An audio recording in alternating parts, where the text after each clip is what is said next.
Well, if you have a son, chances are you've had to decide if he should be circumcised. Well, lawmakers in Massachusetts are now being asked to outlaw that procedure for babies. If the measure passes, parents could go to jail for 14 years if they decide to have their baby boys circumcised. Joining us now for a fair and balanced debate, Georgianne Chapin, CEO of Intact America. She's against this procedure, and she testified before the Massachusetts legislature about this on Tuesday.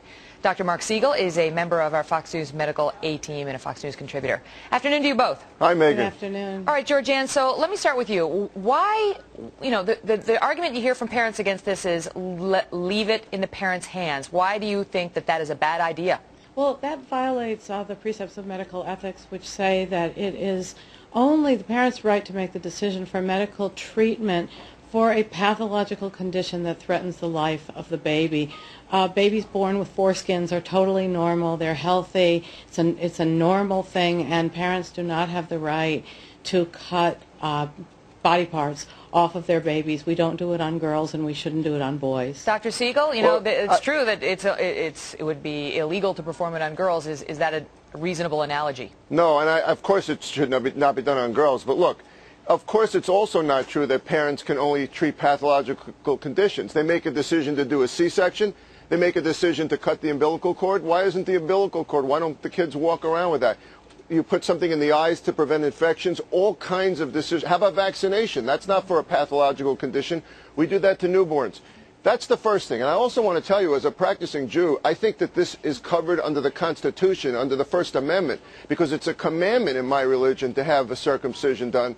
And you'd have to prove to me that there's medical harm here to be able to take away my right to have a circumcision on my son. Georgianne, that was a point a lot of our emailers raised yesterday, as well, in the Jewish faith in particular. Your response? Of course, the courts have held regularly that that people can believe whatever they want, but that they cannot put their children at risk because of those beliefs. We believe that removing a healthy body part is not a decision that a parent should make, that the child should be left to adulthood to make that decision for himself. Megan, I want Dr. to talk... Siegel, speak to the medical risks of this. I want to talk to the medical argument for a second. You know, the risk is 1 in 100 of getting phimosis, a condition before adulthood where you get so much strictures from recurrent infections that you have to have an adult circumcision, which has a lot more medical complications. You cut down on the risk of herpes and HPV by 30%, and many studies in Africa have shown that you cut down on the risk of HIV transmission by circumcising the child. So it's a great medical advantage to have a circumcision. So I believe it's a medical procedure in addition to a religious procedure. The risk of complications is very, very low. 1 or 2 in 1,000 bleeding and infection, a very low risk of complications. Go ahead, Georgianne. Of course, Dr. Siegel, you know that many of the medical justifications for circumcision have been debunked over the years, and you yourself have talked very compellingly about fear-mongering as an excuse for all kinds of medical interventions and money being spent on medicine. The truth is that the only way to prevent sexually transmitted infections is through safe sex or abstinence. No boy, when he is just born, has phimosis. He has a tight foreskin because that's how babies are born. Georgianne, that's what they're supposed to have. Let me ask you this, Georgianne, then I'll get Dr. Siegel to respond. What about the argument, that parents want the baby boy to look like his dad, and that's still, even though it's not as common here in America as it once was, it still is what the majority of men and little boys do, and so parents are looking out for their kids. They don't want them to feel like the odd boy out in the locker room and so on. Well, of course, 45% of all boys born in the United States now are left intact,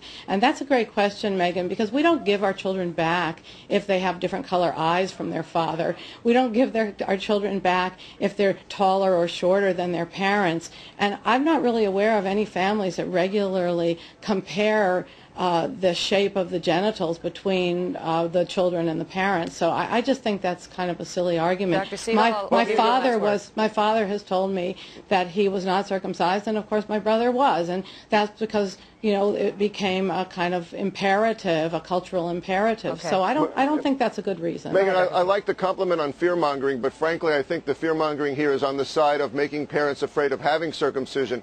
The sexually transmitted disease argument is not a minor one, and it's in the last 2 years that the biggest study came out in Africa. Not everyone uses a condom, and it does cut down on the risk of sexually transmitted diseases, and there are risks of infection from being uncircumcised. There are risks of infection from being circumcised. And it should be a choice here. Okay. You know, I'm not saying everyone has to be circumcised. It should be the parent's choice. Okay. I believe it should be a choice, and I believe it should be the choice of the person who's going to live with the consequences forever. Gotta go. I mean, to speak to that point, that there is the research that obviously it's much more traumatic when it happens to an Much more traumatic. older male than That's younger. completely debatable. All right, thank you, Georgianne and Dr. Mark. We appreciate you both being here. Very good debate on both sides. All the best. What do you folks think? You can email me at kelly@foxnews.com. I know, I mean, the subject is a little uncomfortable, isn't it? Right? But every parent goes through this decision. I mean, what are you going to do?